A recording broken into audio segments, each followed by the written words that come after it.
दोस्तों नमस्कार। पिछले वीडियो में हमने तरबूज की खेती पर जानकारी दी थी। तरबूज के साथ साथ खरबूजा की खेती हो रही है, तो आज खरबूजा की खेती पर चर्चा करेंगे। खरबूजा भी तरबूज की भांति जायद की फसल है और लगभग एक समान खेती होती है। अंतर यह है कि तरबूज की खेती में लगभग 5000 पेड़ एक एकड़ में लगते हैं, लेकिन खरबूजा की खेती में लगभग 7500 पेड़ लगते हैं। इसकी लता तरबूज की ज़्यादा होती है, खरबूजे की लता कम होती है, इसलिए इसके नाले नज़दीक बनाए जाते हैं और पौधे से पौधे की दूरी भी तरबूज की अपेक्षा कम रखी जाती है। तो इस तरह से रोपाई की बात हुई। अब चूँकि रोपाई लगभग हो गई है या कुछ लोग जो नर्सरी किए थे रोपाई कर रहे हैं। रोपाई करने के बाद दिक्कत वही डंपिंग ऑफ की इसमें भी आती है। तो डंपिंग ऑफ के लिए हमारे पास सॉइल गार्ड और आरपीएस, यही प्रोडक्ट हमने पिछले वीडियो में बताया था कि इनकी 2.5 ml मात्रा आरपीएस की और 2.5 ml सॉइल गार्ड की, दोनों को एक में मिला के और पौधे के पास पानी डालना है और इस पानी डालने की क्रिया को ड्रंचिंग कहा जाता है। मतलब आरपीएस और सॉइल गार्ड का घोल जो है इसकी ड्रंचिंग करना है। इससे आपके कई फ़ायदे होने वाले हैं। पहला फ़ायदा ये होगा कि आपके खेत में ह्यूमिक एसिड बढ़ेगा, कार्बन बढ़ेगा, इम्यूनो एसिड, फ्लेविक एसिड, माइक्रोन्यूट्रिएंट्स, सारे तत्व आरपीएस से मिल जाएंगे, जिससे पौधे का विकास अच्छा होगा। दूसरी चीज़, जब सॉइल गार्ड आप डाल रहे हैं तो सॉइल गार्ड में क्योंकि कीटनाशक और फंगिसाइड दोनों गुण हैं, तो जो ज़मीन में आपके दीमक है या निमेटोड है तो उसका कंट्रोल करेगा। साथ ही साथ पदगलन की बीमारी जो प्रारंभिक अवस्था में अधिक लगती है उसका कंट्रोल करेगा। तो इस तरह से पदगलन के कंट्रोल के लिए और साथ ही साथ निमेटोड के कंट्रोल के लिए हमको आरपीएस और सॉइल गार्ड मिला के डालना है, जिसके बहुत अच्छे परिणाम हैं।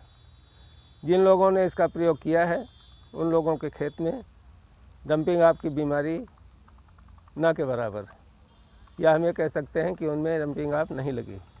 लेकिन जो लोग केमिकल दवाओं के सहारे हैं, उनके द्वारा जो लोग फसल अपनी तैयार कर रहे हैं तो उसमें कई तरह की दिक्कतें आ रही हैं। मेराडोल अगाड़ी दवा आती है जिसका लोग ज़्यादा प्रयोग करते हैं, लेकिन ये अगर पौधे पर पड़ जाता है तो पौधा पीला पड़ जाता है।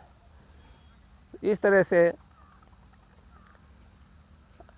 आपकी फसल अगर अच्छी चलाना है, जैविक ढंग से करना है, आपकी जहर मुक्त खेती हो, जिसको आप खिलाएं वो भी स्वस्थ रहे, आपकी ज़मीन भी स्वस्थ रहे, आप खेती कर रहे हैं आप खाएं आप भी स्वस्थ रहें, तो बजाय केमिकल के हमें जैविक प्रोडक्ट की तरफ आना है।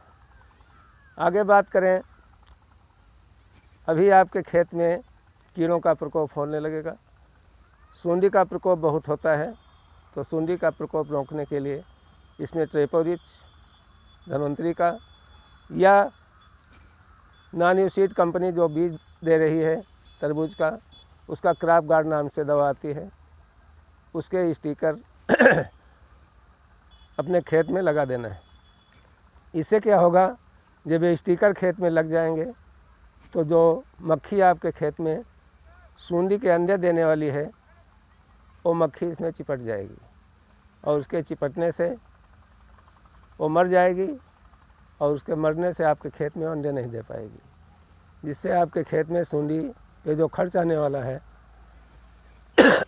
वो खर्च आपके खेत में नहीं आएगा। साथ ही साथ आपकी फसल जहर मुक्त होगी।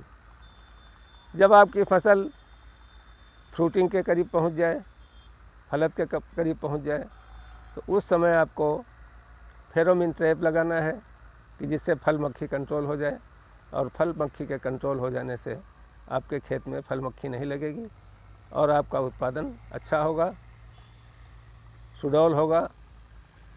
साथ ही साथ फलद की ही अवस्था में एक प्रोडक्ट हमारा है धन्वंतरी का फ्लोरा रिच।